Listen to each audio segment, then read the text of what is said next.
बहुत मुश्किल होता है उस व्यक्ति को हराना जिसे चलना ठोकरों ने सिखाया हो। राधे राधे शर्मा जी की कहानी चैनल पर आप सबका हार्दिक स्वागत, अभिनंदन। क्षीर सागर में भगवान विष्णु शेष शैया पर विश्राम कर रहे थे और लक्ष्मी जी उनके पैर दबा रही थी। विष्णु जी के एक पैर का अंगूठा शैया के बाहर आ गया और लहरें उससे खिलवाड़ करने लगी। क्षीर सागर के एक कछुए ने इस दृश्य को देखा और मन में यह विचार किया कि यदि भगवान विष्णु के अंगूठे को अपनी जिह्वा से स्पर्श कर लूं तो मेरा मोक्ष हो जाएगा। यह सोचकर वह उनकी ओर बढ़ने लगा। उसे भगवान विष्णु की ओर आते हुए शेषनाग ने देख लिया और कछुए को भगाने के लिए जोर से फुंकारा। फुंकार सुनकर कछुआ भागकर छुप गया। कुछ समय पश्चात जब शेषनाग जी का ध्यान हट गया तो उसने पुनः प्रयास किया। इस बार लक्ष्मी जी की दृष्टि उस पर पड़ गई। उन्होंने उसे भगा दिया। इस प्रकार उस कछुए ने अनेकों प्रयास किए पर शेषनाग और लक्ष्मी माता के कारण उसे सफलता नहीं मिली। यहाँ तक कि सृष्टि की रचना हो गई। सतयुग बीत जाने के बाद त्रेता युग आ गया। इस मध्य उस कछुए ने अनेक बार अनेक योनियों में जन्म लिया और प्रत्येक जन्म में भगवान की प्राप्ति का प्रयत्न करता रहा। अपने तपोबल से उसने दिव्य दृष्टि प्राप्त कर ली थी।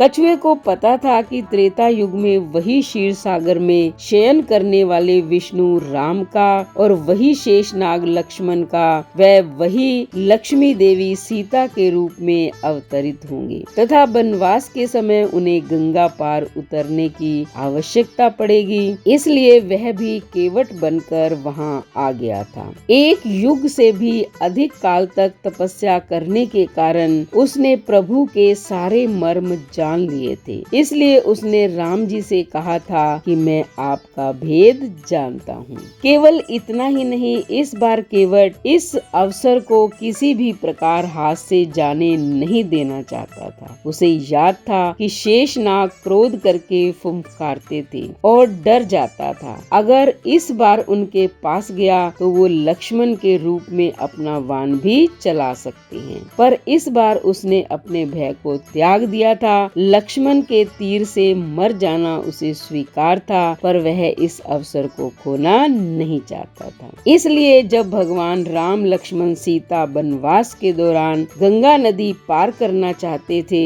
तो केवट ने प्रार्थना की कि मैं आपके चरण कमल धोकर आप लोगों को नाव पर चढ़ा लूंगा, आपसे उतराई भी नहीं लूंगा। केवट के प्रेम से लपेटे हुए ये अटपटे वचन को सुनकर करुणा के धाम श्री रामचंद्र जी जानकी और लक्ष्मण की ओर देखकर हंसे, जैसे वे उनसे पूछ रहे हों कि मैं अब क्या करूं। उस समय तो केवल अंगूठे को स्पर्श करना चाहता था और तुम लोग इसे भगा देते थे, पर अब तो ये मेरे दोनों पैर मांग रहा है। केवट बहुत चतुर था। उसने अपने साथ ही साथ अपने परिवार और पितरों को भी मोक्ष प्रदान करवा दिया, क्योंकि चरणों को धोकर पूरे परिवार सहित उस चरणामृत का पान करके उसी जल से पितरों का तर्पण करके अपने पितरों को भवसागर से पार कर फिर आनंद पूर्वक प्रभु श्री रामचंद्र जी को गंगा के पार ले गया। ये उसी समय का प्रसंग है जब केवट भगवान के चरण धो रहे हैं। बड़ा ही प्यारा दृश्य है। भगवान का एक पैर धोकर उसे निकालकर कठौती से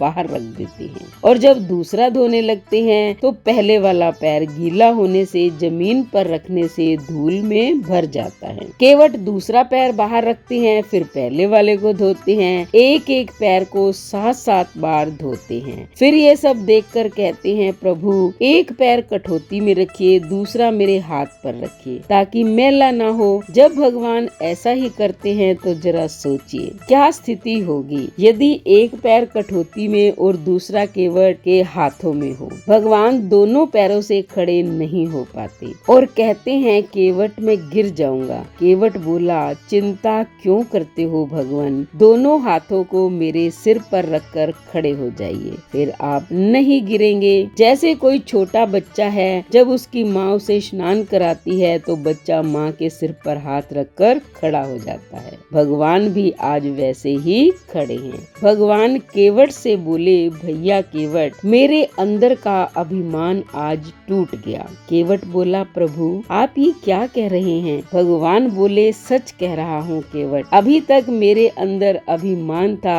कि मैं भक्तों को गिरने से बचाता हूँ, पर आज पता चला कि भक्त भी भगवान को गिरने से बचाते हैं। तो देखो कितनी चतुराई से केवट ने स्वयं का और अपने पूरे परिवार का उद्धार कर लिया। और आज लक्ष्मी जी जो सीता बनी हुई हैं और शेषनाग जो लक्ष्मण के रूप में है वो विवश हैं, उस कछुए का कुछ भी नहीं बिगाड़ पाए। तो बेटा कहानी तो आपको अच्छी लगी होगी। अब फटाफट चैनल को सब्सक्राइब करें, लाइक और शेयर करें, कमेंट करें और बेल आइकन के बटन को दबाएं ताकि ऐसी ही धार्मिक कहानियों का नोटिफिकेशन सबसे पहले आपको मिले। धन्यवाद।